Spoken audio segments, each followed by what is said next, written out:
श्री दुर्गायै नमः। अथ श्री दुर्गा सप्तशती। प्रथमो अध्याय।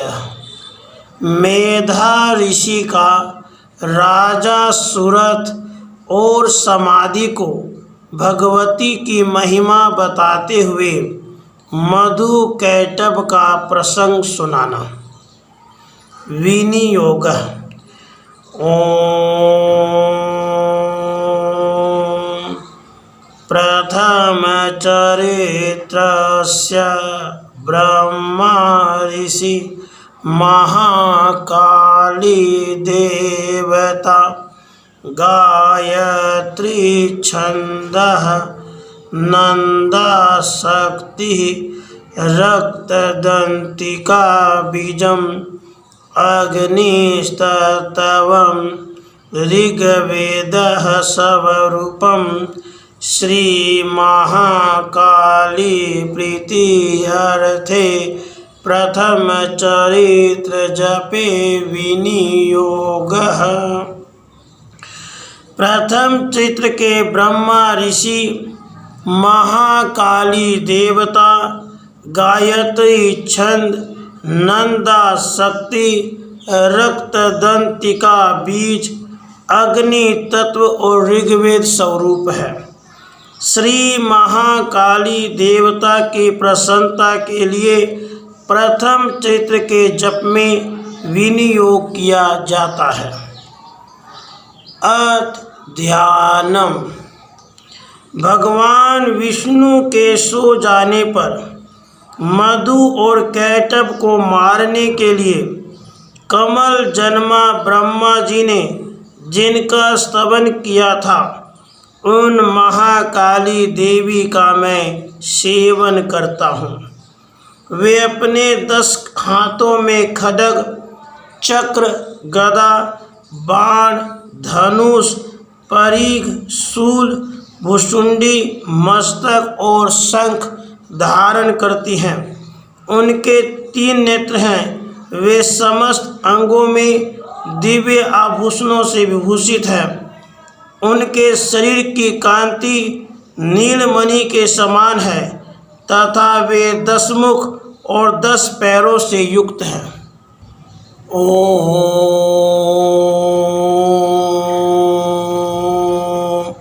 नमः चंडिकायै। मार्कंडेय जी बोले, सूर्य के पुत्र सावर्णी जो 8वें मनु कहे जाते हैं, उनकी उत्पत्ति की कथा विस्तार पूर्वक कहता हूँ, सुनो। सूर्य कुमार महाभाग सावर्णी भगवती महामाया के अनुग्रह से जिस प्रकार मनवंतर के स्वामी हुए, वही प्रसंग सुनाता हूँ। पूर्व काल की बात है। स्वारोचिष मनवंतर में सूरत नाम के एक राजा थे, जो चैत्र वंश में उत्पन्न हुए थे। उनका समस्त भूमंडल पर अधिकार था। वे प्रजा का अपने औरस पुत्रों की भांति धर्म पूर्वक पालन करते थे। तो भी उस समय कोला विध्वंसी नाम के क्षत्रिय उनके शत्रु हो गए। राजा सूरत की दंड नीति बड़ी प्रबल थी। उनका शत्रुओं के साथ संग्राम हुआ। यद्यपि कोला विध्वंसी संख्या में कम थे, तो भी राजा सूरत युद्ध में उनसे परास्त हो गए। तब वे युद्ध भूमि से अपने नगर को लौट आए और केवल अपने देश के राजा होकर रहने लगे। समूची पृथ्वी से अब उनका अधिकार जाता रहा, किंतु वहाँ भी उन प्रबल शत्रुओं ने उस समय महाभाग राजा सूरत पर आक्रमण कर दिया। राजा का बल क्षीण हो चला था, इसलिए उनके दुष्ट, बलवान एवं दुरात्मा मंत्रियों ने वहाँ उनकी राजधानी में भी राजकीय सेना और खजाने को हथिया लिया। सूरत का प्रभुत्व नष्ट हो चुका था, इसलिए वे शिकार खेलने के बहाने घोड़े पर सवार हो वहाँ से अकेले ही एक घने जंगल में चले गए। वहाँ उन्होंने विप्रवर वेदा मुनि का आश्रम देखा, जहाँ कितने हिंसक जीव अपनी स्वाभाविक हिंसावृत्ति छोड़कर परम शांत भाव से रहते थे। मुनि के बहुत से शिष्य उस वन की शोभा बढ़ा रहे थे। वहाँ जाने पर मुनि ने उनका सत्कार किया और वे उन मुनि श्रेष्ठ के आश्रम पर इधर उधर विचरते हुए कुछ काल तक रहे। फिर ममता से आकर्षित होकर वहाँ इस प्रकार की चिंता करने लगे। पूर्व काल में मेरे पूर्वजों ने जिसका पालन किया था, वही नगर आज मुझसे रहित है। पता नहीं मेरे दुराचारी भृत्यगण उसकी धर्मपूर्वक रक्षा करते हैं या नहीं। जो सदा मद की वर्षा करने वाला और शूरवीर था, वही मेरा प्रधान हाथी अब शत्रुओं के अधीन होकर न जाने किन भोगों को भोगता होगा। जो लोग मेरी कृपा, धन और भोजन पाने से सदा मेरे पीछे पीछे चलते थे, वे निश्चय अब दूसरे राजाओं का अनुसरण करते होंगे। उन अपव्ययी लोगों के द्वारा सदा खर्च होते रहने के कारण अत्यंत कष्ट से जमा किया हुआ मेरा वह खजाना खाली हो जाएगा। ये तथा और भी कई बातें राजा सूरत निरंतर सोचते रहते थे। एक दिन उन्होंने वहाँ विप्रवर मेधा के आश्रम के निकट एक वैश्य को देखा। उससे पूछा, भाई तुम कौन हो? यहाँ तुम्हारे आने का क्या कारण है? तुम क्यों शोकग्रस्त और अनमने से दिखाई देते हो? राजा सूरत का यह प्रेम पूर्वक कहा हुआ वचन सुनकर वैश्य ने विनीत भाव से उन्हें प्रणाम करके कहा। वैश्य बोला, राजन, मैं धनियों के कुल में उत्पन्न एक वैश्य हूँ। मेरा नाम समाधि है। मेरे दुष्ट स्त्री पुत्रों ने धन के लोभ से मुझे घर से बाहर निकाल दिया है। मैं इस समय धन, स्त्री और पुत्रों से वंचित हूँ। मेरे विश्वसनीय बंधुओं ने मेरा ही धन लेकर मुझे दूर कर दिया है। इसलिए दुखी होकर मैं वन में चला आया हूँ। यहाँ रहकर मैं इस बात को नहीं जानता कि मेरे पुत्रों की, स्त्री की और सब जनों की कुशल है या नहीं। इस समय घर में वे कुशल से रहते हैं अथवा उन्हें कोई कष्ट है। वे मेरे पुत्र कैसे हैं? क्या वे सदाचारी हैं अथवा दुराचारी हो गए हैं? राजा ने पूछा, जिन लोभी स्त्री पुत्र आदि ने धन के कारण तुम्हें घर से निकाल दिया, उनके प्रति तुम्हारे चित्त में इतना स्नेह का बंधन क्यों है? वैश्य बोला, आप मेरे विषय में जैसी बात कहते हैं वह सब ठीक है, किंतु क्या करूं? मेरा मन निष्ठुरता नहीं धारण करता। जिन्होंने धन के लोभ में पड़कर पिता के प्रति स्नेह, पति के प्रति प्रेम तथा आत्मीय जन के प्रति अनुराग को तिलांजलि दे मुझे घर से निकाल दिया है, उन्हीं के प्रति मेरे हृदय में इतना स्नेह है। महामति, गुणहीन बंधुओं के प्रति भी जो मेरा चित्त इस प्रकार प्रेम मग्न हो रहा है, यह क्या है? इस बात को मैं जानकर भी नहीं जान पाता।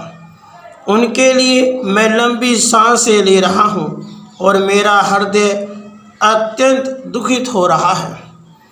उन लोगों में प्रेम का सर्वथा अभाव है, तो भी उनके प्रति जो मेरा मन निष्ठुर नहीं हो पाता, उसके लिए मैं क्या करूं? मार्कंडेय जी कहते हैं, ब्राह्मण, उसके बाद राजाओं में श्रेष्ठ सूरत और वह समाधि नामक वैश्य दोनों साथ साथ मेधा मुनि की सेवा में उपस्थित हुए और उनके साथ यथा योग्य न्याय अनुकूल विनयपूर्ण बर्ताव करके बैठे। उसके बाद वैश्य और राजा ने कुछ वार्तालाप आरंभ किया। राजा ने कहा, भगवान, मैं आपसे एक बात पूछना चाहता हूँ, उसे बताइए। मेरा चित्त अपने अधीन न होने के कारण वह बात मेरे मन को बहुत दुख देती है। जो राज्य मेरे हाथ से चला गया है उसमें और उसके संपूर्ण अंगों में मेरी ममता बनी हुई है। मुनि श्रेष्ठ, यह जानते हुए भी कि अब वह मेरा नहीं है, अज्ञानी की भांति मुझे इसके लिए दुख होता है। यह क्या है? इधर यह वैश्य भी घर से अपमानित होकर आया है, इसके पुत्र, स्त्री और भृत्यों ने इसे छोड़ दिया है, सब जनों ने भी इसका परित्याग कर दिया है, तो भी यह उनके प्रति अत्यंत हार्दिक स्नेह रखता है। इस प्रकार यह और मैं दोनों ही बहुत दुखी हैं। जिसमें प्रत्यक्ष दोष देखा गया है उस विषय के लिए भी हमारे मन में ममता जनित आकर्षण पैदा हो रहा है। महाभाग, हम दोनों समझदार हैं, तो भी हम में जो मोह पैदा हुआ है यह क्या है? विवेक शून्य पुरुष की भांति मुझ में और इसमें भी यह मूढ़ता प्रत्यक्ष दिखाई देती है। ऋषि बोली, महाभाग, विषय मार्ग का ज्ञान जब जीवों को होता है, इसी प्रकार विषय भी सबके लिए अलग अलग है। कुछ प्राणी दिन में नहीं देखते और दूसरे रात में ही नहीं देखते, तथा कुछ जीव ऐसे हैं जो दिन और रात्रि में ही बराबर ही देखते हैं। यह ठीक है कि मनुष्य समझदार होते हैं, किंतु केवल वे ही ऐसे नहीं होते। पशु, पक्षी और मृग आदि सभी प्राणी समझदार होते हैं। मनुष्यों की समझ भी वैसी होती है जैसी उन मृग और पक्षियों की होती है, तथा जैसी मनुष्यों की होती है वैसी ही उन मृग, पक्षी आदि की होती है। यह तथा अन्य बातें भी प्रायः दोनों में समान ही है। समझ होने पर भी इन पक्षियों को तो देखो, ये स्वयं भूख से पीड़ित होते हुए भी मोहवश बच्चों की चोंच में कितने चाव से अन्न के दाने डाल रहे हैं। नरश्रेष्ठ, क्या तुम नहीं देखते कि ये मनुष्य समझदार होते हुए भी लोभवश अपने किए हुए उपकार का बदला पाने के लिए पुत्रों की अभिलाषा करते हैं? यद्यपि उन सब में समझ की कमी नहीं है, फिर भी वे संसार की स्थिति, जन्म मरण की परंपरा बनाए रखने वाली भगवती महामाया के प्रभाव द्वारा ममता में भंवर से युक्त मोह के गहरे गर्त में गिराए गए हैं। इसमें आश्चर्य नहीं करना चाहिए। जगदीश्वर भगवान विष्णु की योग निद्रा रूपा जो भगवती महामाया है, उन्हीं से यह जगत मोहित हो रहा है। वे भगवती महामाया देवी ज्ञानियों के भी चित्त को बलपूर्वक खींचकर मोह में डाल देती हैं। वे ही संपूर्ण चराचर जगत की सृष्टि करती हैं, तथा वे ही प्रसन्न होने पर मनुष्यों को मुक्ति के लिए वरदान देती हैं। वे ही पराविद्या, संसार बंधन और मोक्ष की हेतु भूता सनातनी देवी तथा संपूर्ण ईश्वरों की भी अधीश्वरी है। राजा ने पूछा, भगवान, जिन्हें आप महामाया कहते हैं वे देवी कौन हैं? ब्राह्मण, उनका आविर्भाव कैसे हुआ? उनके चरित्र कौन कौन हैं? ब्रह्मवेताओं में श्रेष्ठ महर्षि उन देवी का जैसा प्रभाव हो, जैसा स्वरूप हो और जिस प्रकार प्रादुर्भाव हुआ हो, वह सब मैं आपके मुख से सुनना चाहता हूँ। ऋषि बोले, राजन, वास्तव में तो वे देवी नित्य स्वरूपा ही हैं। संपूर्ण जगत उन्हीं का रूप है तथा उन्होंने समस्त विश्व को व्याप्त कर रखा है। फिर भी उनका प्राकट्य अनेक प्रकार से होता है। वह मुझसे सुनो। यद्यपि वे नित्य और अजन्मा हैं, तथापि जब देवताओं का कार्य सिद्ध करने के लिए प्रकट होती हैं, उस समय लोक में उत्पन्न हुई कहलाती है।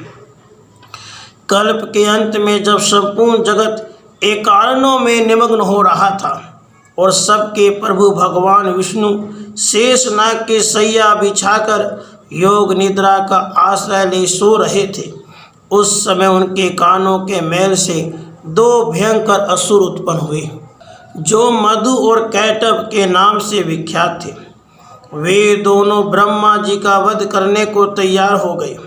भगवान विष्णु के नाभि कमल में विराजमान प्रजापति ब्रह्मा जी ने जब उन दोनों भयानक असुरों को अपने पास आया और भगवान को सोया हुआ देखा।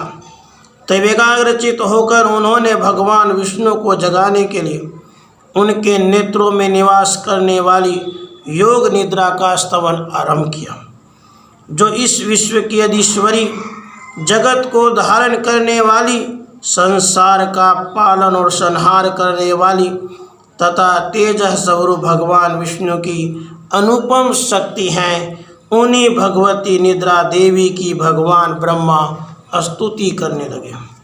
ब्रह्मा जी ने कहा, हे देवी, तुम ही स्वाहा, तुम ही सवधा, तुम ही वसटकार हो। स्वर भी तुम्हारे ही स्वरूप हैं। तुम ही जीवनदायिनी सुधा हो। नित्य अक्षर प्रणों में अकार, उकार, मकार, इन तीनों मात्राओं के रूप में तुम स्थित हो। इन तीनों मात्राओं के अतिरिक्त जो बिंदु रूपा नित्य अर्ध मात्रा है, जिसका विशेष रूप से उच्चारण नहीं किया जा सकता, वह भी तुम ही हो। देवी, तुम ही संध्या, सावित्री तथा परम जननी हो। देवी, तुम ही इस विश्व ब्रह्मांड को धारण करती हो। तुमसे ही जगत की सृष्टि होती है, तुम ही से इसका पालन होता है और सदा तुम ही कल्प के अंत में सबको अपना ग्रास बना लेती हो। हे जगन्मयी देवी, इस जगत की उत्पत्ति के समय तुम सृष्टि रूपा हो, पालन काल में स्थिति रूपा हो, कल्पांत के समय संहार रूप धारण करने वाली हो। तुम ही महाविद्या, महामाया, महामेधा, महास्मृति, महामोहरूपा, महादेवी और महासूरी हो। तुम ही तीनों गुणों को उत्पन्न करने वाली सबकी प्रकृति हो। भयंकर काल, रात्रि, महारात्रि और मोहरात्रि भी तुम ही हो। तुम ही श्री, तुम ही ईश्वरी, तुम ही श्रृंग और तुम ही बोध स्वरूप बुद्धि हो। लज्जा, पुष्टि, तुष्टि, शांति और क्षमा भी तुम ही हो। तुम खड्ग धारिणी, शूल धारिणी, घोर रूपा तथा गदा, शक्र, शंख और धनुष धारण करने वाली हो। बाण, भुसुंडी और परिघ ये भी तुम्हारे अस्त्र हैं। तुम सौम्य और सौम्यतर हो। इतना ही नहीं, जितने भी सौम्य एवं सुंदर पदार्थ हैं, उन सब की अपेक्षा तुम अत्यधिक सुंदरी हो। पर और अपर सबसे परे रहने वाली परमेश्वरी तुम ही हो। सर्वस्वरूपे देवी, कहीं भी सत असत रूप जो कुछ वस्तुएं हैं और उन सब की जो शक्ति है, वह तुम ही हो। ऐसी अवस्था में तुम्हारी स्तुति क्या हो सकती है? जो इस जगत की सृष्टि, पालन और संहार करते हैं, उन भगवान को भी जब तुमने निद्रा के अधीन कर दिया है, तब तुम्हारी स्तुति करने में यहाँ कौन समर्थ हो सकता है? मुझको, भगवान शंकर को तथा भगवान विष्णु को भी तुमने ही शरीर धारण कराया है, अतः तुम्हारी स्तुति करने की शक्ति किसमें है? हे देवी, तुम तो अपने इन उदार प्रभावों से ही प्रशंसित हो। ये दोनों दुर्धर्ष असुर मधु और कैटभ हैं, इनको मुँह में डाल दो और जगदीश्वर भगवान विष्णु को शीघ्र ही जगा दो। साथ ही इनके भीतर इन दोनों महान असुरों को मार डालने की बुद्धि उत्पन्न कर दो। ऋषि कहते हैं, राजन, जब ब्रह्मा जी ने वहाँ मधु और कैटभ को मारने के उद्देश्य से भगवान विष्णु को जगाने के लिए तमोगुण की अधिष्ठात्री देवी योग निद्रा की इस प्रकार स्तुति की, तब वे भगवान के नेत्र, मुख, नासिका, बाहु, हृदय और वक्षस्थल से निकलकर अव्यक्त जन्मा ब्रह्मा जी के दृष्टि के समक्ष खड़ी हो गई। योग निद्रा से मुक्त होने पर जगत के स्वामी भगवान जनार्दन उस एकानव के जल में शेष नाग की सैया से जाग उठे। फिर उन्होंने उन दोनों असुरों को देखा। वे दुरात्मा मधु और कैटभ अत्यंत बलवान तथा पराक्रमी थे और क्रोध से लाल आंखें किए ब्रह्मा जी को खा जाने के लिए उद्योग कर रहे थे। तब भगवान श्री हरि ने उठकर उन दोनों के साथ 5000 वर्षों तक केवल बाहु युद्ध किया। वे दोनों भी अत्यंत बल के कारण उन्मत्त हो रहे थे। इधर महामाया ने भी उन्होंने मुँह में डाल रखा था, इसलिए वे भगवान विष्णु से कहने लगे, हम तुम्हारी वीरता से संतुष्ट हैं, तुम हम लोगों से कोई वर मांगो। श्री भगवान बोले, यदि तुम दोनों मुझ पर प्रसन्न हो तो अब मेरे हाथ से मारे जाओ। बस इतना सा ही मैंने वर मांगा है, यहाँ दूसरे किसी वर से क्या लेना है। ऋषि कहते हैं, इस प्रकार धोखे में आ जाने पर जब उन्होंने संपूर्ण जगत में जल ही जल देखा, तब कमल नयन भगवान से कहा, जहाँ पृथ्वी जल में डूबी हुई न हो, जहाँ सूखा स्थान हो, वहीं हमारा वध करो। ऋषि कहते हैं, तब तथास्तु कहकर शंख चक्र और गदा धारण करने वाले भगवान ने उन दोनों के मस्तक अपनी जांघ पर रखकर चक्र से काट डाले। इस प्रकार ये देवी महामाया ब्रह्मा जी की स्तुति करने पर स्वयं प्रकट हुई थी। अब पुनः तुमसे उनके प्रभाव का वर्णन करता हूँ, सुनो। इस प्रकार से मार्कंडेय पुराण में सावर्णिक मनवंतर की कथा के अंतर्गत देवी महात्म्य में मधुकैटभ वध नामक पहला अध्याय पूरा हुआ। राधे कृष्ण, राधे कृष्ण। अथ श्री दुर्गा सप्तशती द्वितीय अध्याय। देवताओं के तेज से देवी का प्रादुर्भाव और महिषासुर की सेना का वध। विनियोग। ओम मध्यम चरित्रस्य विष्णुरऋषि महालक्ष्मीर्देवता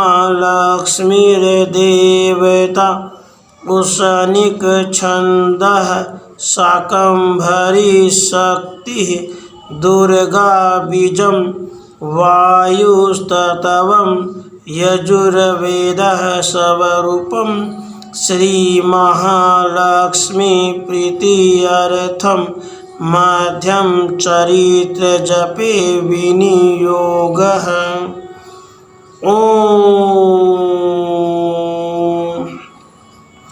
मध्यम चरित्र के विष्णु ऋषि महालक्ष्मी देवता उष्णिक छंद शाकंभरी शक्ति दुर्गा बीज वायु तत्व और यजुर्वेद स्वरूप है। श्री महालक्ष्मी की प्रसन्नता के लिए मध्यम चरित्र के पाठ में इसका विनियोग है। ध्यानम। मैं कमल के आसन पर बैठी हुई प्रसन्न मुख वाली महिषासुर मर्दिनी भगवती महालक्ष्मी जी का भजन करता हूँ, जो अपने हाथों में अक्षमाला, फरसा, गदा, बाण, वज्र, पद्म, धनुष, कुंडिका, दंड, शक्ति, खड्ग, ढाल, शंख, घंटा, मधुपात्र, शूल, पाश और चक्र धारण करती हैं। ऋषि कहते हैं, पूर्व काल में देवताओं और असुरों में पूरे 100 वर्षों तक घोर संग्राम हुआ था।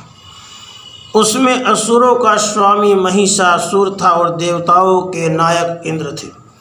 उस युद्ध में देवताओं की सेना महाबली असुरों से परास्त हो गई। संपूर्ण देवताओं को जीतकर महिषासुर इंद्र बन बैठा। तब पराजित देवता प्रजापति ब्रह्मा जी को आगे करके उस स्थान पर गए जहाँ भगवान शंकर और विष्णु विराजमान थे। देवताओं ने महिषासुर के पराक्रम तथा अपनी पराजय का यथावत वृत्तांत उन दोनों देवेश्वरों से विस्तार पूर्वक कह सुनाया। वे बोले, भगवान, महिषासुर सूर्य, इंद्र, अग्नि, वायु, चंद्रमा, यम, वरुण तथा अन्य देवताओं के भी अधिकार छीनकर स्वयं ही सबका अधिष्ठाता बना बैठा है। उस दुरात्मा महिष ने समस्त देवताओं को स्वर्ग से निकाल दिया है। अब वे मनुष्यों की भांति पृथ्वी पर विचरते हैं। दैत्यों की यह सारी करतूत हमने आप लोगों से कह सुनाई। अब हम आपकी ही शरण में आए हैं, उसके वध का कोई उपाय सोचिए। इस प्रकार देवताओं के वचन सुनकर भगवान विष्णु और शिव ने दैत्यों पर बड़ा क्रोध किया। उनकी भौहें तन गई और मुंह टेढ़ा हो गया। तब अत्यंत कोप में भरे हुए चक्रपाणी श्री विष्णु जी के मुख से एक महान तेज प्रकट हुआ। इसी प्रकार ब्रह्मा, शंकर तथा इंद्र आदि अन्य अन्य देवताओं के शरीर से भी बड़ा भारी तेज निकला। वह सब मिलकर एक हो गया। महान तेज का वह पुंज जाज्वल्यमान पर्वत सा जान पड़ा। देवताओं ने देखा, वहाँ उसकी ज्वालाएं संपूर्ण दिशाओं में व्याप्त हो रही थीं। संपूर्ण देवताओं के शरीर से प्रकट हुए उस तेज की कहीं तुलना नहीं थी। एकत्रित होने पर वह एक नारी के रूप में परिणत हो गया और उसके प्रकाश से तीनों लोकों में व्याप्त जान पड़ा। भगवान शंकर का जो तेज था उससे उस देवी का मुख प्रकट हुआ। यमराज के तेज से उसके शरीर में बाल निकल आए। श्री विष्णु भगवान के तेज से उसकी भुजाएं उत्पन्न हुई। चंद्रमा के तेज से दोनों स्तनों का और इंद्र के तेज से मध्य भाग कटी प्रदेश का प्रादुर्भाव हुआ। वरुण के तेज से जंघा और पिंडली तथा पृथ्वी के तेज से नितंब भाग प्रकट हुआ। ब्रह्मा के तेज से दोनों चरण और सूर्य के तेज से उसकी अंगुलियां हुई। वसुओं के तेज से हाथों की अंगुलियां और कुबेर के तेज से नासिका प्रकट हुई। उस देवी के दांत प्रजापति के तेज और तीनों नेत्र अग्नि के तेज से प्रकट हुए थे। उसकी भौहें संध्या के और कान वायु के तेज से उत्पन्न हुए थे। इसी प्रकार अन्य अन्य देवताओं के तेज से उस कल्याणमयी देवी का आविर्भाव हुआ। उसके बाद समस्त देवताओं के तेजपुंज से प्रकट हुए देवी को देखकर महिषासुर के सताए हुए देवता बहुत प्रसन्न हुए। पिनाकधारी भगवान शंकर ने अपने शूल से एक शूल निकालकर उन्हें दिया। फिर भगवान विष्णु ने भी अपने चक्र से चक्र उत्पन्न करके भगवती को अर्पण किया। वरुण ने भी शंख भेंट किया। अग्नि ने उन्हें शक्ति दी। वायु ने धनुष तथा बाण से भरे हुए 2 तरकस प्रदान किए। सहस्र नेत्रों वाले देवराज इंद्र ने अपने वज्र से वज्र उत्पन्न करके दिया और ऐरावत हाथी से उतारकर एक घंटा भी प्रदान किया। यमराज ने काल दंड से दंड, वरुण ने पास, प्रजापति ने सप्तिकाक्ष की माला और ब्रह्मा जी ने कमंडलू प्रदान किया। सूर्य ने देवी के समस्त रोमकूपों में अपनी किरणों का तेज भर दिया। काल ने उन्हें चमकती हुई ढाल और तलवार दी। क्षीर समुद्र ने उज्ज्वल हार तथा कभी जीर्ण न होने वाले 2 दिव्य वस्त्र भेंट किए। साथ ही उन्होंने दिव्य चूड़ामणि, 2 कुंडल, कड़े, उज्ज्वल अर्धचंद्र, सब बाहुओं के लिए केयूर, दोनों चरणों के लिए निर्मल निपुर, गले की सुंदर हंसली और सब अंगुलियों में पहनने के लिए रत्नों की बनी अंगूठियाँ भी दी। विश्वकर्मा ने उन्हें अत्यंत निर्मल फरसा भेंट किया। साथ ही अनेक प्रकार के अस्त्र और अभेद्य कवच दिए। इनके सिवा मस्तक और वक्षस्थल पर धारण करने के लिए कभी न कुमलाने वाले कमलों की मालाएं दी। जल्दी ने उन्हें सुंदर कमल का फूल भेंट किया। हिमालय ने सवारी के लिए सिंह और भांति भांति के रत्न समर्पित किए। धनाध्यक्ष कुबेर ने मधु से भरा पान पात्र दिया। तथा संपूर्ण नागों के राजा शेष ने, जो इस पृथ्वी को धारण करते हैं, उन्हें बहुमूल्य मणियों से भूषित नागहार भेंट दिया। इसी प्रकार अन्य देवताओं ने भी आभूषण और अस्त्र शस्त्र देकर देवी का सम्मान किया। उसके बाद उन्होंने बारंबार अट्टहास पूर्वक उच्च स्वर से गर्जना की। उनके भयंकर नाद से संपूर्ण आकाश गूंज उठा। देवी का वह अत्यंत उच्च स्वर से किया हुआ सिंहनाद कहीं समा न सका। आकाश उसके सामने लघु प्रतीत होने लगा। उससे बड़े जोर की प्रतिध्वनि हुई, जिससे संपूर्ण विश्व में हलचल मच गई और समुद्र कांप उठे। पृथ्वी डोलने लगी, समस्त पर्वत हिलने लगे। उस समय देवताओं ने अत्यंत प्रसन्नता के साथ सिंहवाहिनी भवानी से कहा, देवी तुम्हारी जय हो। साथ ही महर्षियों ने भक्ति भाव से विनम्र होकर उनका स्तवन किया।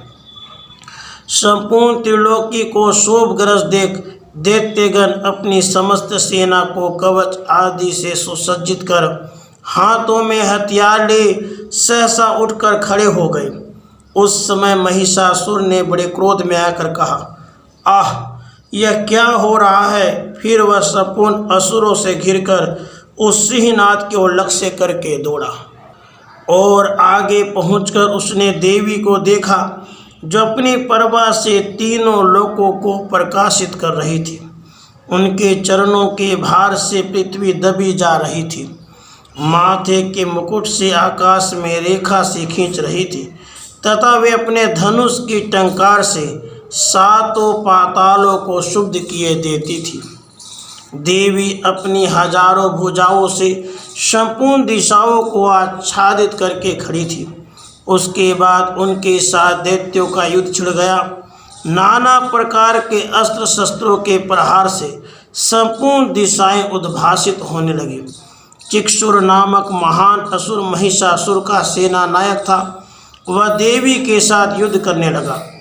अन्य दैत्यों की चतुरंगनी सेना साथ लेकर चामर भी लड़ने लगा।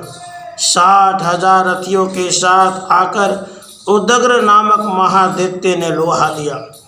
1 करोड़ रथियों को साथ लेकर महाहनु नामक दैत्य युद्ध करने लगा, जिसके रोए तलवार के समान तीखे थे। वह असीलोमा नामक महादैत्य 5 करोड़ रथी सैनिकों सहित युद्ध में आ डटा। 60 लाख रथियों से घिरा हुआ बास्कल नामक दैत्य भी उस युद्ध भूमि में लड़ने लगा। परिवारित नामक राक्षस हाथी सवार और घुड़सवारों के अनेक दलों तथा 1 करोड़ रथियों की सेना लेकर युद्ध करने लगा। बिडाल नामक दैत्य 5 अरब रथियों से घिर कर लोहा लेने लगा। इनके अतिरिक्त और भी हजारों महादैत्य रथ, हाथी और घोड़ों के सेना साथ लेकर वहां देवी के साथ युद्ध करने लगे। स्वयं महिषासुर उस रणभूमि में कोटि कोटि सहस्र रथ, हाथी और घोड़ों की सेना से घिरा हुआ खड़ा था। वे दैत्य देवी के साथ तोमर, भिंदीपाल, शक्ति, मुसल, खड्ग, परशु और पटिस आदि अस्त्र शस्त्रों का प्रहार करते हुए युद्ध कर रहे थे। कुछ दैत्यों ने उन पर शक्ति का प्रहार किया, कुछ लोगों ने बाँस फेंके तथा कुछ दूसरे दैत्यों ने खड्ग प्रहार करके देवी को मार डालने का उद्योग किया।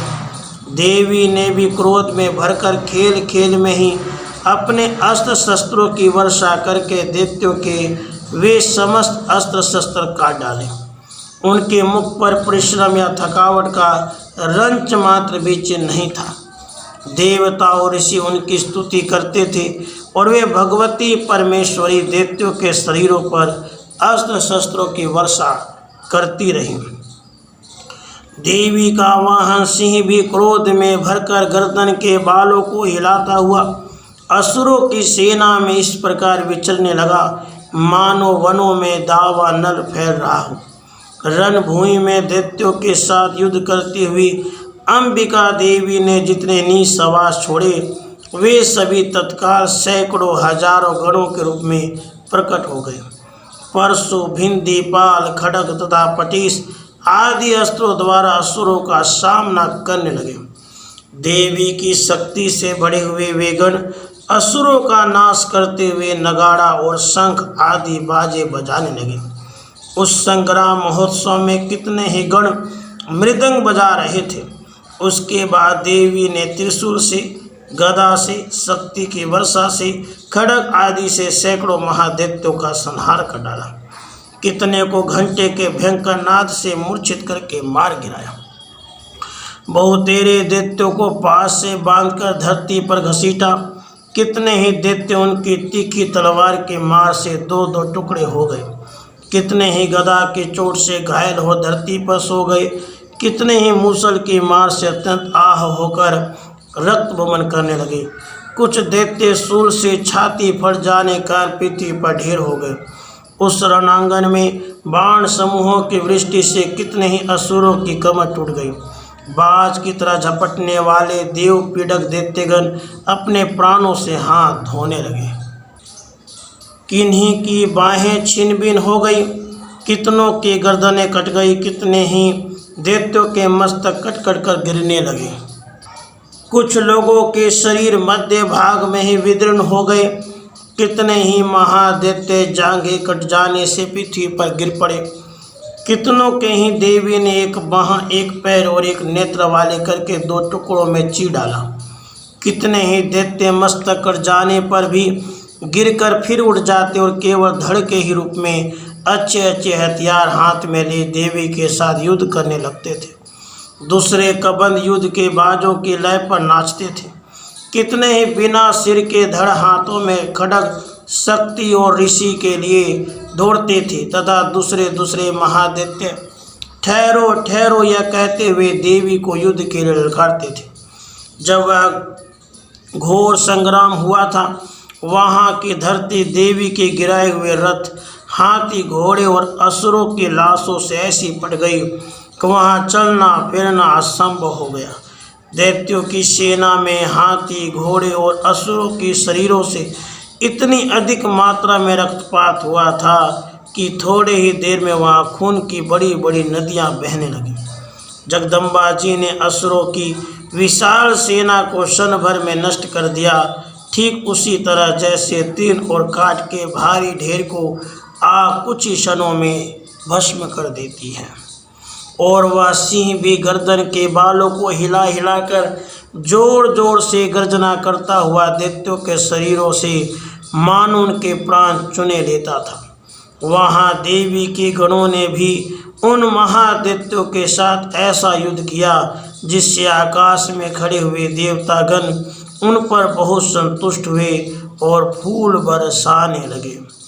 इस प्रकार श्री मार्कंडेय पुराण में सावर्णिक मनवंतर की कथा के अंतर्गत देवी महात्म्य में महिषासुर की सेना का वध नामक दूसरा अध्याय पूरा हुआ।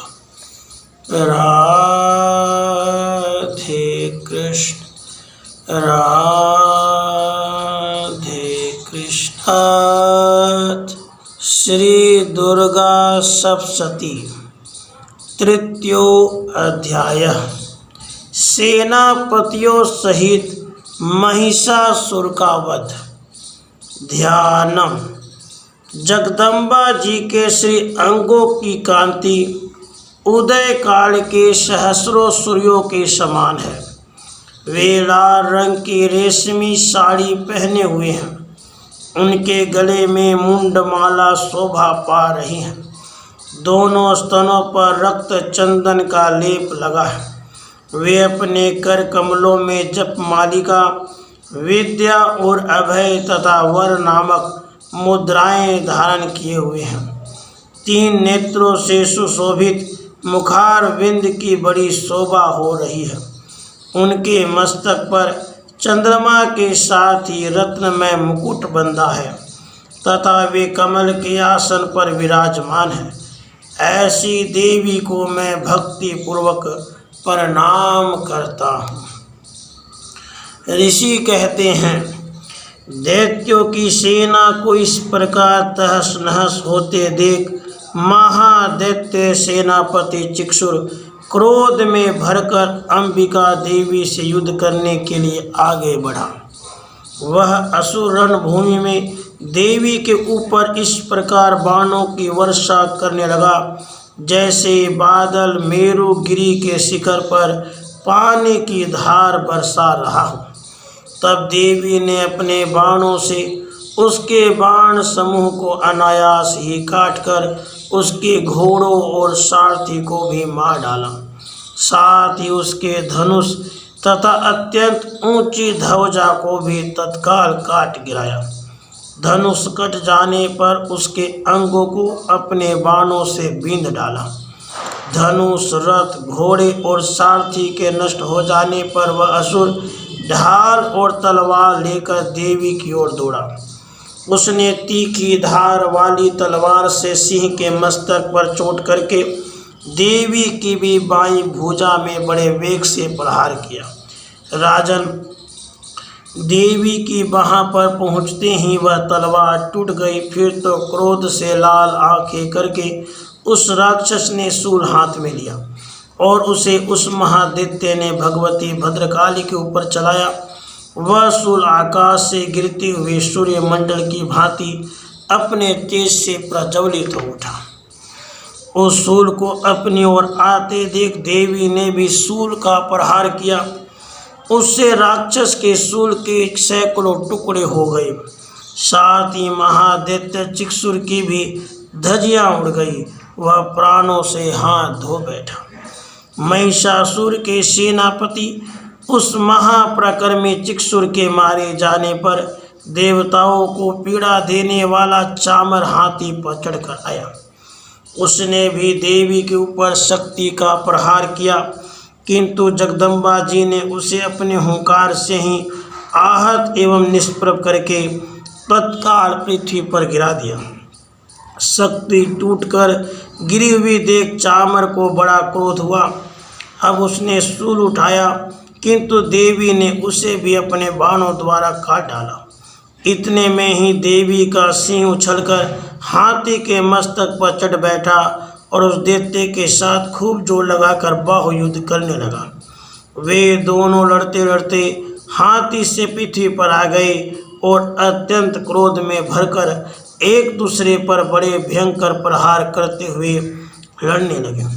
उसके बाद सिंह बड़े वेग से आकाश की ओर उछला और उधर से गिरते समय उसने पंजों की मार से चामर का सिर धड़ से अलग कर दिया। इसी प्रकार उदग्र भी शीला और वृक्ष आदि की मार खाकर रणभूमि में देवी के हाथ से मारा गया तथा कराल भी दांतों, मुख और थप्पड़ों की चोट से धराशायी हो गया। क्रोध में भरी हुई देवी ने गदा की चोट से उद्धत का कचूमर निकाल डाला। भिंदीपाल से वास्कल को तथा बाणों से ताम्र और अंधक को मौत के घाट उतार दिया। 3 नेत्रों वाली परमेश्वरी ने त्रिशूल से उग्रास्य, उग्रवीर्य तथा महाहनु नामक दैत्यों को मार डाला। तलवार की चोट से विडाल के मस्तक को धड़ से काट गिराया। दुर्धर और दुर्मुख इन दोनों को भी अपने बाणों से यमलोक भेज दिया। इस प्रकार अपनी सेना का संहार होता देख महिषासुर ने भैंसे का रूप धारण करके देवी के गुणों को त्रास देना आरंभ किया। किन्हीं को थुथुन से मारकर, किन्हीं के ऊपर खूरों का प्रहार करके, किन्हीं किन्हीं को पूंछ से चोट पहुंचाकर, कुछ को सींगों से विदीर्ण करके, कुछ गणों को वेग से, किन्हीं को सिंहनाद से, कुछ को चक्कर देकर और कितनों को निश्वास वायु के झोंके से धराशायी कर दिया।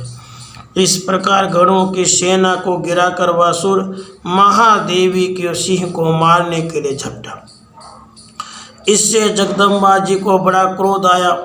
उधर महापराक्रमी महिषासुर भी क्रोध में भरकर धरती को खुरों से खोदने लगा तथा अपने सींगों से ऊंचे ऊंचे पर्वत को उठाकर फेंकने और गरजने लगा।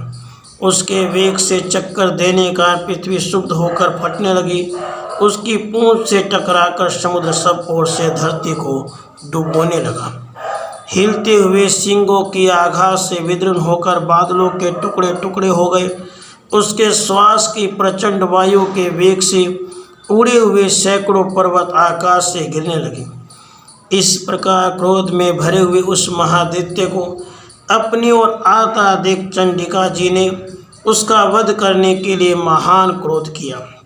उन्होंने पास फेंककर उस महान असुर को बांध लिया। उस महासंग्राम में बंध जाने पर उसने भैंसे का रूप त्याग दिया और तत्काल सिंह के रूप में वह प्रकट हो गया। उस अवस्था में जगदम्बा जी ज्यों ही उसका मस्तक काटने के लिए उद्यत हुई, त्यों ही वह खड्गधारी पुरुष के रूप में दिखाई देने लगा। तब देवी ने तुरंत ही बाणों की वर्षा करके ढाल और तलवार के साथ उस पुरुष को भी बीन डाला। इतने में वह महान गजराज के रूप में परिणत हो गया तथा अपनी सूंड से देवी के विशाल सिंह को खींचने और गरजने लगा। खींचते समय देवी ने तलवार से उसकी सूंड काट डाली। तब उस महादैत्य ने पुनः भैंसे का शरीर धारण कर लिया और पहले की ही भांति चराचर प्राणियों सहित तीनों लोकों को व्याकुल करने लगा।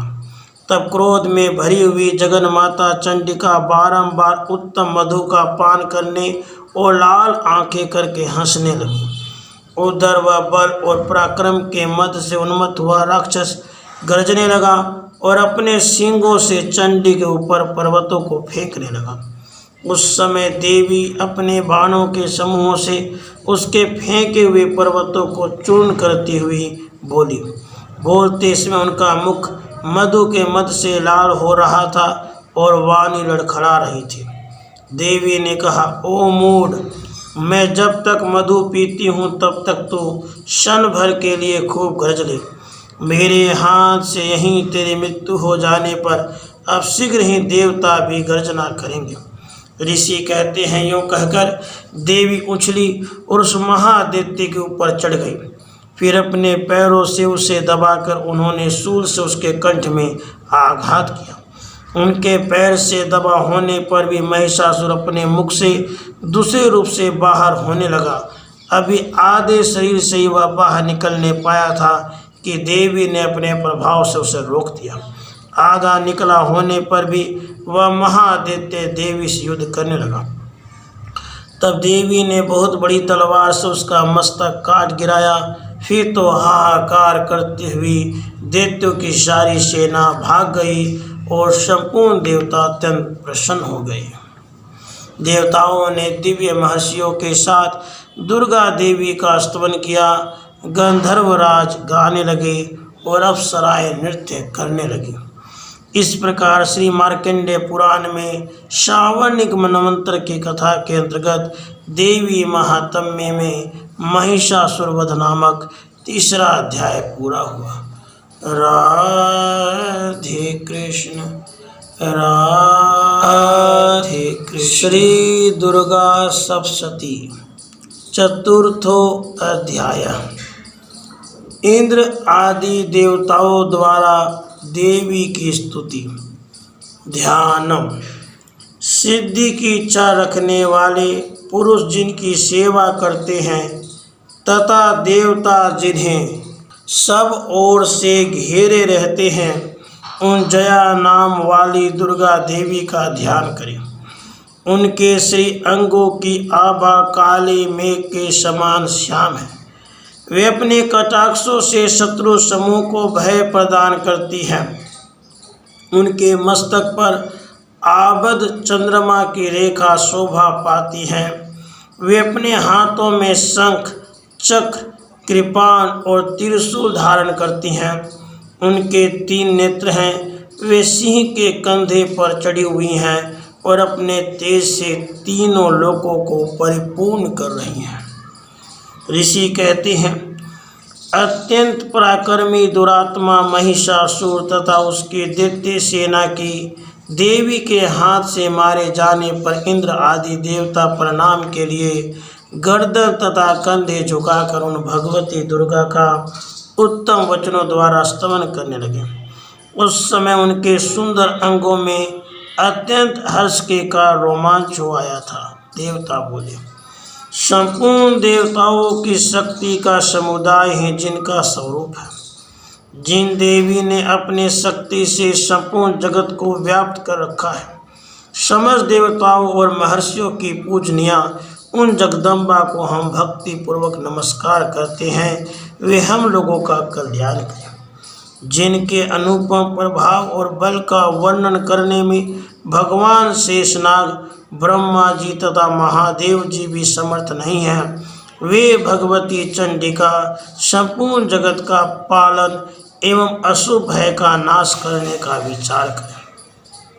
जो पुण्यात्माओं के घरों में स्वयं ही लक्ष्मी रूप से, पापियों के यहाँ दरिद्रता रूप से, शुद्ध अंतःकरण वाले पुरुषों के हृदय में बुद्धि रूप से, सत्पुरुषों में श्रद्धा रूप से, कुलीन मनुष्य में लज्जा रूप से निवास करती हैं, उन आप भगवती दुर्गा को हम नमस्कार करते हैं। हे देवी, आप संपूर्ण विश्व का कल्याण कीजिए। हे देवी, आपकी इस अचिंत्य रूप का, असुरों का नाश करने वाले भारी पराक्रम का समस्त देवताओं और दैत्यों के समक्ष युद्ध में प्रकट किए हुए आपके अद्भुत चित्रों का हम किस प्रकार वर्णन करें। आप संपूर्ण जगत की उत्पत्ति में कारण हैं।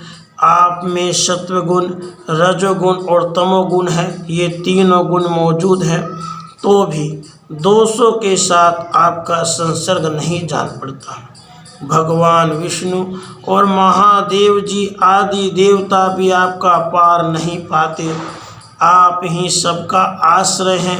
यह समस्त जगत आपका अंशभूत है, क्योंकि आप सबकी आदिभूत अव्याकृता परा प्रकृति है। देवी, संपूर्ण यज्ञों में जिसके उच्चारण से सब देवता तृप्ति लाभ करते हैं वह स्वः आप ही हैं।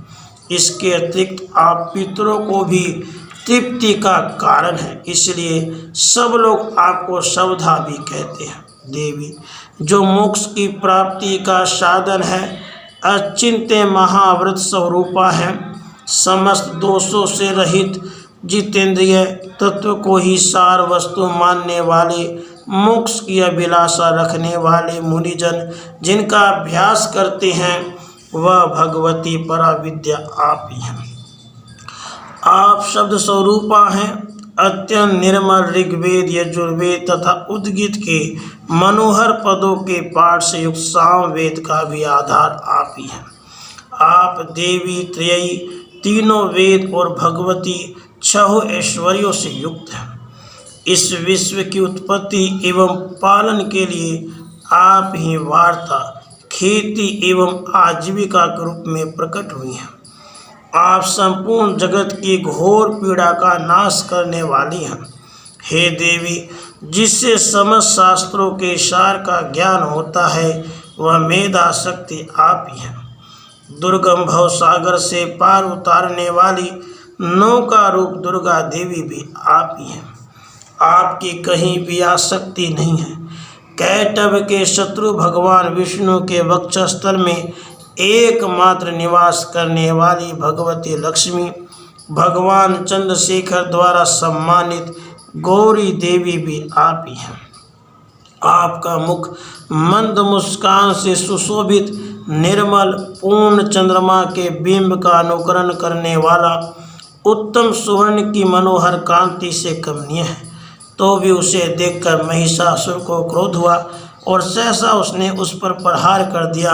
यह बड़े आश्चर्य की बात है। देवी, वही मुख जब क्रोध से युक्त होने पर उदय काल के चंद्रमा की भांति लाल और तनी हुई भौहों के कारण विकराल उठा, तब उसे देखकर जो महिषासुर के प्राण तुरंत नहीं निकल गए वह उससे भी बढ़कर आश्चर्य की बात है, क्योंकि क्रोध में भरे हुए यमराज को देखकर भला कौन जीवित रह सकता है। देवी, आप प्रसन्न हो।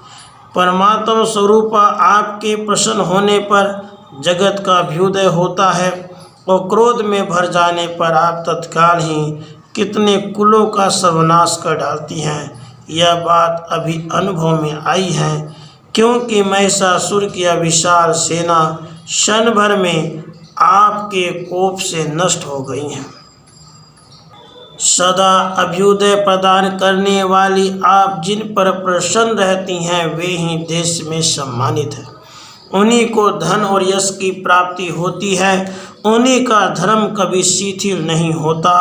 वे ही अपने हष्ट पुष्ट स्त्री, पुत्र और भृत्यों के साथ धन्य माने जाते हैं।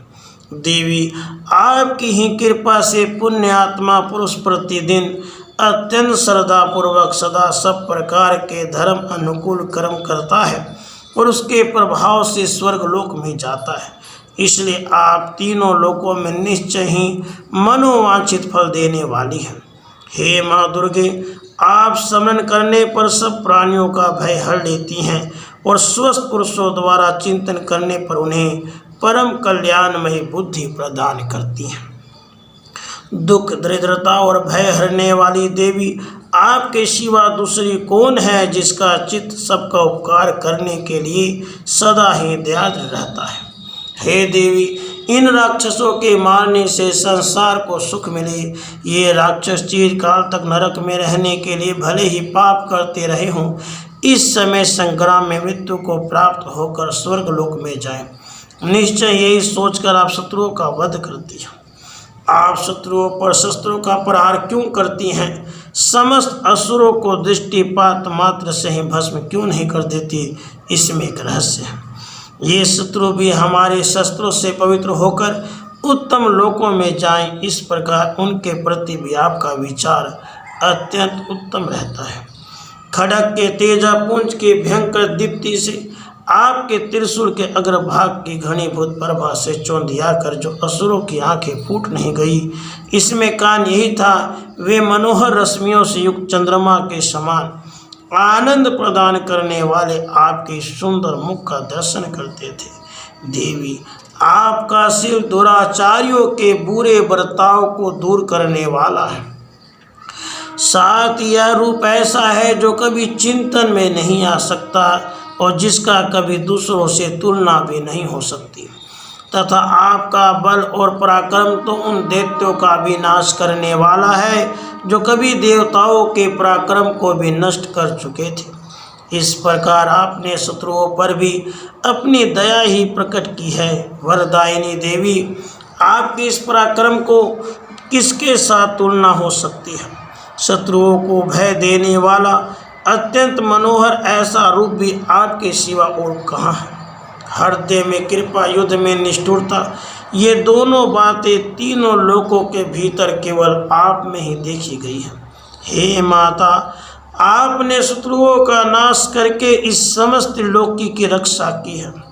उन शत्रुओं को भी युद्धभूमि मारकर स्वर्गलोक में पहुंचाया है तथा उन दैत्यों से प्राप्त होने वाले हम लोगों के भय को भी दूर कर दिया है। आपको हमारा नमस्कार है। हे देवी, आप शूल से हमारी रक्षा करो। अंबिके, आप खड्ग से भी हमारी रक्षा करो। घंटा की ध्वनि और धनुष के टंकार से भी हम लोगों की रक्षा करें। चंडिके, पूर्व, पश्चिम और दक्षिण दिशा में आप हमारी रक्षा करें। ईश्वरी, अपने त्रिशूल को घुमाकर आप उत्तर दिशा में भी हमारी रक्षा करें। तीनों लोकों में आपके जो परम सुंदर एवं अत्यंत भयंकर रूप विचरते हैं, उनके द्वारा भी आप हमारी तथा इस भूलोक की रक्षा करें। अंबिके, आपके कर पल्लवों में शोभा पाने वाले खड्ग, शूल और गदा आदि जो जो अस्त्र हों, उन सब के द्वारा आप सब ओर से हम लोगों की रक्षा करें। ऋषि कहते हैं, इस प्रकार जब देवताओं ने जगन माता दुर्गा की स्तुति की और नंदन वन के दिव्य पुष्पों एवं गंधन, चंदन आदि के द्वारा उनका पूजन किया, फिर सब ने मिलकर जब भक्ति पूर्वक दिव्य धूपों की सुगंध निवेदन की, तब देवी ने प्रसन्न वदन होकर प्रणाम करते हुए सब देवताओं से कहा। देवी बोली, देवताओं, तुम सब लोग मुझसे जिस वस्तु की अभिलाषा रखते हो उसे मांगो। देवता बोले, भगवती ने हमारी सब इच्छा पूर्ण कर दी, अब कुछ भी बाकी नहीं है, क्योंकि हमारा यह शत्रु महिषासुर मारा गया।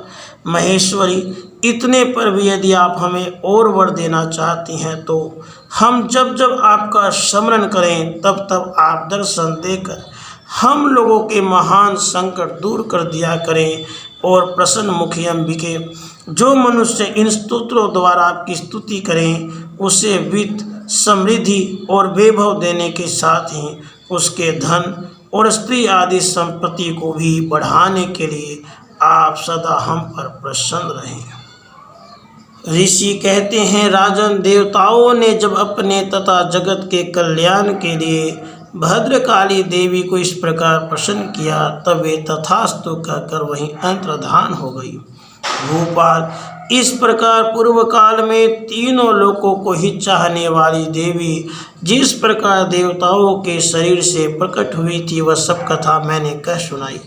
अब पुनः देवताओं का उपकार करने वाली वे देवी दुष्ट दैत्यों तथा शुभ निशुम का वध करने एवं सब लोगों की रक्षा करने के लिए गौरी देवी के शरीर से जिस प्रकार प्रकट हुई थी, वह सब प्रसंग मेरे मुंह से सुनो, मैं उसका तुमसे यथावत वर्णन करता हूँ।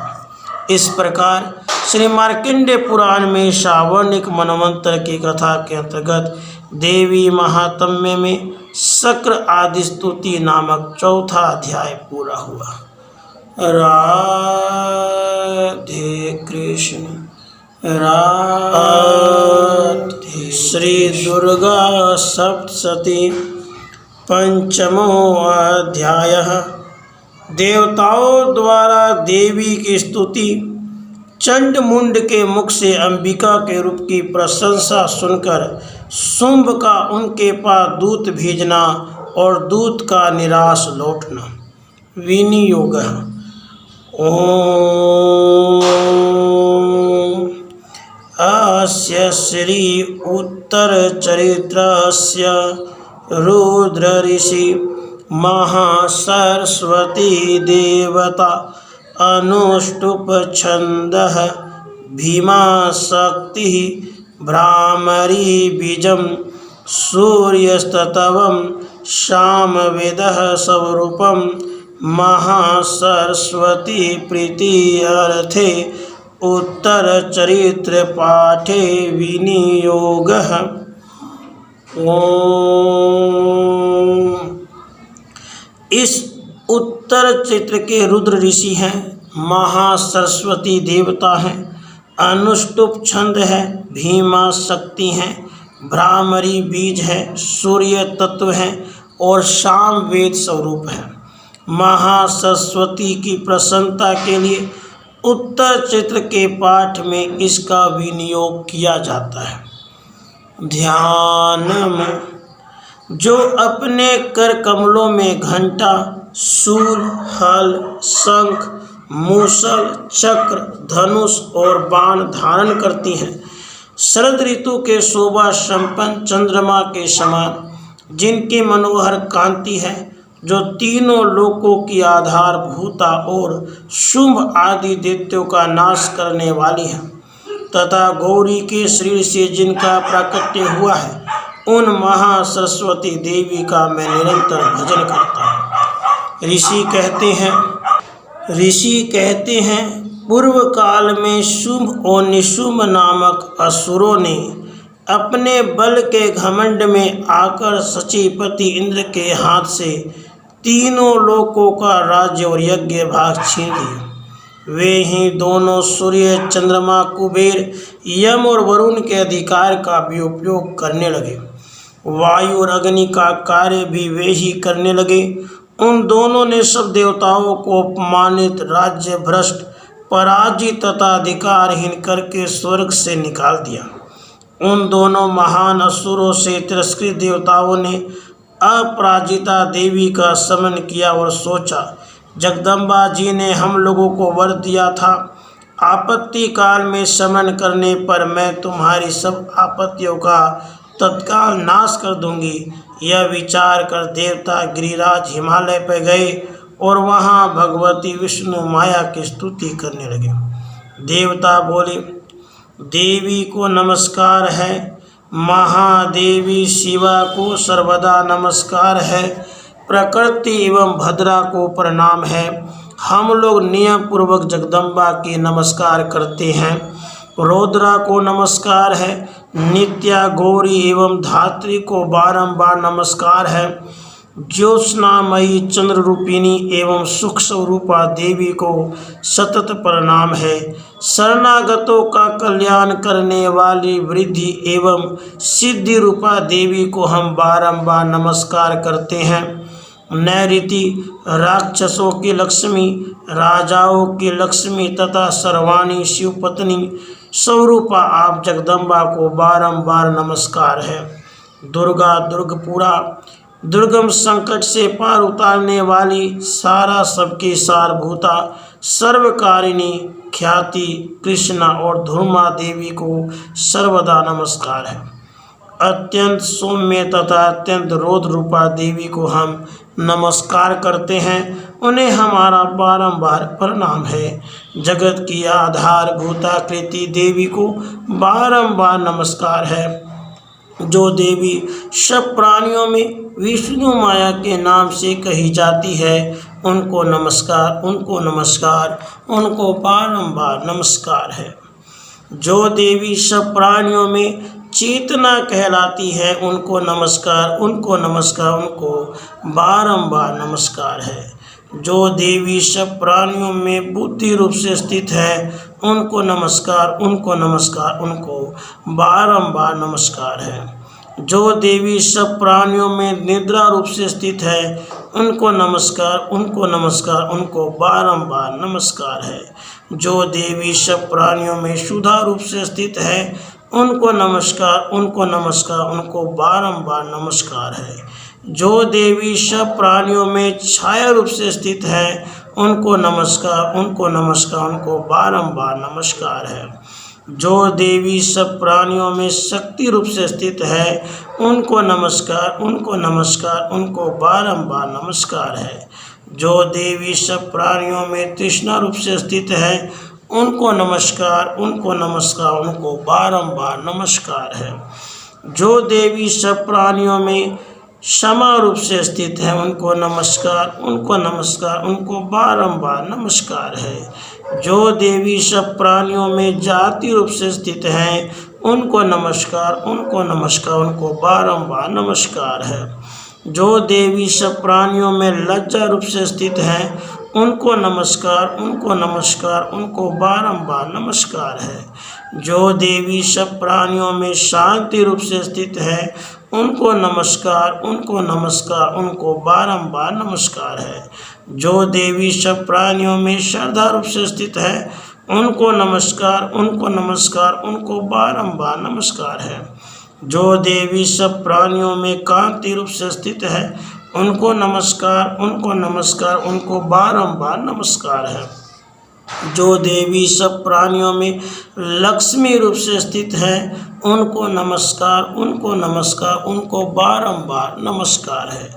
जो देवी सब प्राणियों में वृत्ति रूप से स्थित है उनको नमस्कार, उनको नमस्कार, उनको बारंबार नमस्कार है। जो देवी सब प्राणियों में समृद्धि रूप से स्थित है उनको नमस्कार, उनको नमस्कार, उनको बारंबार नमस्कार है। जो देवी सब प्राणियों में दया रूप से स्थित है उनको नमस्कार, उनको नमस्कार, उनको बारंबार नमस्कार है। जो देवी सब प्राणियों में तुष्टि रूप से स्थित है उनको नमस्कार, उनको नमस्कार, उनको बारंबार नमस्कार है। जो देवी सब प्राणियों में माता रूप से स्थित है उनको नमस्कार, उनको नमस्कार, उनको बारंबार नमस्कार है। जो देवी सब प्राणियों में भ्रांति रूप से स्थित है उनको नमस्कार, उनको नमस्कार, उनको बारंबार नमस्कार है। जो जीवों के इंद्रिय वर्ग के अधिष्ठात्री देवी एवं सब प्राणियों में सदा व्याप्त रहने वाली हैं उन व्याप्ति देवी को बारंबार नमस्कार है।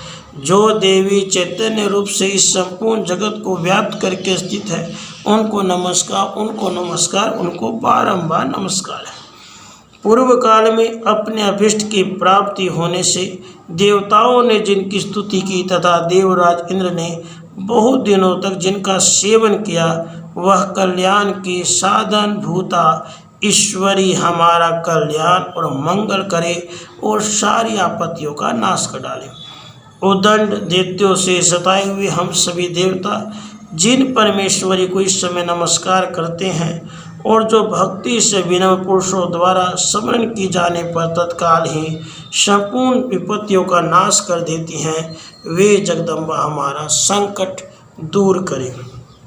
ऋषि कहते हैं, राजन, इस प्रकार जब देवता स्तुति कर रहे थे उस समय पार्वती देवी गंगा जल के स्नान करने के लिए वहां आई। उन सुंदर बोहों वाली भगवती ने देवताओं से पूछा, आप लोग यहाँ किसकी स्तुति करते हैं? तब उन्हीं के शरीर कोश से प्रकट हुई शिवा देवी बोली, शुंभ दैत्य से तिरस्कृत और युद्ध में निशुंभ से पराजित हो यहाँ एकत्रित हुए ये समस्त देवता यह मेरी ही स्तुति कर रहे हैं। पार्वती जी के शरीर कोश से अंबिका का प्रादुर्भाव हुआ था, इसलिए वे समस्त लोकों में कौशिकी कही जाती हैं। कौशिकी के प्रकट होने के बाद पार्वती देवी का शरीर काले रंग का हो गया, अतः वह हिमालय पर रहने वाली कालिका देवी के नाम से विख्यात हुई। उसके बाद शुंभ निशुंभ के भृत्य चंडमुंड वहां आई और उन्होंने परम मनोहर रूप धारण करने वाली अंबिका देवी को देखा। फिर वे शुंभ के पास जाकर बोले, महाराज, एक अत्यंत मनोहर स्त्री है जो अपनी दिव्य कांति से हिमालय को प्रकाशित कर रही है। वैसा उत्तम रूप कहीं किसी ने कहीं नहीं देखा होगा। असुरेश्वर, पता लगाइए वह देवी कौन है और उसे ले लीजिए। स्त्रियों में तो वह रत्न है, उसका प्रत्येक अंग बहुत ही सुंदर है और वह अपने श्री अंगों की प्रभा से संपूर्ण दिशाओं में प्रकाश फैला रही हैं। दैत्यराज, अभी वह हिमालय पर ही मौजूद है, आप उसे देख सकते हैं। प्रभु, तीनों लोकों में मणि, हाथी और घोड़े आदि जितने भी रत्न हैं वे सब इस समय आपके घर में शोभा पाते हैं। हाथियों में रत्न, ऐरावत, पारिजात का वृक्ष, यह उच्च सर्वा घोड़ा, यह सब आपने इंद्र से ले लिया है। हंसों से जुता हुआ विमान भी आपके आंगन में शोभा पाता है। यह रत्नभूत अद्भुत विमान जो पहले ब्रह्मा जी के पास था, अब आपके यहाँ लाया गया है। यह महापद्म नामक निधि आप कुबेर से छीन लाए हैं। समुद्र ने भी आपको किंजलकिनी नाम की माला भेंट की है, जो केसरों से सुशोभित है और जिसके कमल कभी नहीं कुमलाते हैं। सुवर्ण की वर्षा करने वाला वरुण का छत्र भी आपके घर में शोभा पाता है। यह श्रेष्ठ रस जो पहले से प्रजापति के अधिकार में था, अब आपके पास मौजूद है। दैत्येश्वर, मृत्यु की उत्क्रांतिदा नाम वाली शक्ति भी आपने छीन ली है। वरुण का पास, समुद्र में होने वाले सब प्रकार के रत्न आपके भाई निशुंभ के अधिकार में है। अग्नि ने भी स्वतः शुद्ध किए हुए 2 वस्त्र आपकी सेवा में अर्पित किए हैं। दैत्यराज, इस प्रकार सभी रत्न आपने एकत्र कर लिए हैं। फिर जो स्त्रियों में रत्नमय कल्याणमयी देवी हैं, इसे आप क्यों नहीं अपने अधिकार में कर लेते। ऋषि कहते हैं, चंडमुंड का यह वचन सुनकर शुंभ ने महादैत्य सुग्रीव को दूत बनाकर देवी के पास भेजा और कहा, तुम मेरी आज्ञा से उसके सामने ये बातें कहना और ऐसा उपाय करना जिससे प्रसन्न होकर वह शीघ्र ही यहाँ आ जाए। वह दूत पर्वत के अत्यंत रमणीय प्रदेश में जहाँ देवी मौजूद थी गया और मधुर वाणी में कोमल वचन बोला। दूत बोला, देवी, दैत्यराज शुंभ इस समय तीनों लोकों के परमेश्वर हैं। मैं उन्हीं का भेजा हुआ दूत हूँ और यहाँ तुम्हारे पास ही आया हूँ। उनकी आज्ञा सदा सब देवता एक स्वर से मानते हैं, कोई उसका उल्लंघन नहीं कर सकता। वे संपूर्ण देवताओं को परास्त कर चुके हैं। उन्होंने तुम्हारे लिए जो संदेश भेजा है उसे सुनो। संपूर्ण त्रिलोकी मेरे अधिकार में है, देवता भी मेरे आज्ञा के अधीन चलते हैं। संपूर्ण यज्ञों के भोगों को मैं ही पृथक पृथक भोगता हूँ। तीनों लोकों में जितने श्रेष्ठ रत्न हैं वे सब मेरे अधिकार में है। देवराज इंद्र का वाहन ऐरावत जो हाथियों में रत्न के समान है, मैंने छीन लिया है। क्षीर सागर का मंथन करने से जो अश्वरत्न उच्च सर्वा प्रकट हुआ था, उसे देवताओं ने मेरे पैरों में पड़कर समर्पित किया है। सुंदरी, उनके सिवा और भी जितने रत्नभूत पदार्थ देवताओं, गंधर्वों, नागों के पास थे, वे सब मेरे ही पास आ गए हैं। देवी, हम लोग तुम्हें संसार की स्त्रियों में रत्न मानते हैं, अतः तुम हमारे पास आ जाओ, क्योंकि रत्नों का उपभोग करने वाले हम ही हैं। चंचल कटाक्ष वाली सुंदरी, तुम मेरी या मेरे भाई महापराक्रमी निशुंभ की सेवा में आ जाओ, क्योंकि तुम रत्न स्वरूपा हो। मेरा वर्ण करने से तुम्हें तुलना रहित महान ऐश्वर्य की प्राप्ति होगी। अपनी बुद्धि से विचार कर तुम मेरी पत्नी बन जाओ। ऋषि कहते हैं, दूत की यूँ कहने पर कल्याणमयी भगवती दुर्गा देवी, जो इस जगत को धारण करती हैं, मन ही मन गंभीर भाव से मुस्कुराई और इस प्रकार बोली। देवी ने कहा, दूत, तुमने सत्य कहा है, इसमें तनिक भी मिथ्या नहीं है। शुंभ तीनों लोकों का स्वामी है और निशुंभ भी उसी के समान पराक्रमी है, किंतु इस विषय में मैंने जो प्रतिज्ञा कर रखी है उसे सुनो। मैंने अपने अल्पबुद्धि के कारण पहले से जो प्रतिज्ञा कर रखी है उसे सुनो। जो मुझे संग्राम में जीत लेगा, जो मेरे अभिमान को चूर्ण कर देगा, संसार में जो मेरे समान बलवान होगा, वही मेरा स्वामी होगा। इसलिए शुंभ अथवा महादित्य निशुंभ स्वयं यहाँ पधारे और मुझे जीत कर शीघ्र ही मेरा पानी ग्रहण कर लें। इसमें विलंब की क्या आवश्यकता है। दूत बोला, देवी, तुम घमंड में भरी हो, मेरे सामने ऐसी बातें न करो। तीनों लोकों में कौन ऐसा पुरुष है जो शुंभ निशुंभ के सामने खड़ा हो सके। देवी, अन्य देवताओं के सामने भी सारे देवता युद्ध में नहीं ठहर सकते, फिर तुम अकेली स्त्री होकर कैसे ठहर सकती हो। जिन शुंभ आदि देवताओं के सामने इंद्र आदि सब देवता भी युद्ध में खड़े नहीं हुए, उनके सामने तुम स्त्री होकर कैसे जाओगी? इसलिए तुम मेरे ही कहने से सुम निसुम के पास चली चलो। ऐसा करने से तुम्हारे गौरव की रक्षा होगी, अन्यथा जब वे केस पकड़कर घसीटेंगे तब तुम्हें अपनी प्रतिष्ठा खोकर जाना पड़ेगा। देवी ने कहा, तुम्हारा कहना ठीक है। शुंभ बलवान है और निशुंभ भी बड़े पराक्रमी है, किंतु क्या करूं? मैंने पहले बिना सोचे समझे प्रतिज्ञा कर ली है, अतः अब तुम जाओ। मैंने तुमसे जो कहा है वह सब दैत्यराज से आदरपूर्वक कहना, फिर वे जो उचित जान पड़े करें। इस प्रकार श्री मार्कंडेय पुराण में सावर्णिक धन्वंतर की कथा के अंतर्गत देवी महात्म्य में देवी दूत संवाद नामक 5वां अध्याय पूरा हुआ। राधे कृष्ण, राधे कृष्ण।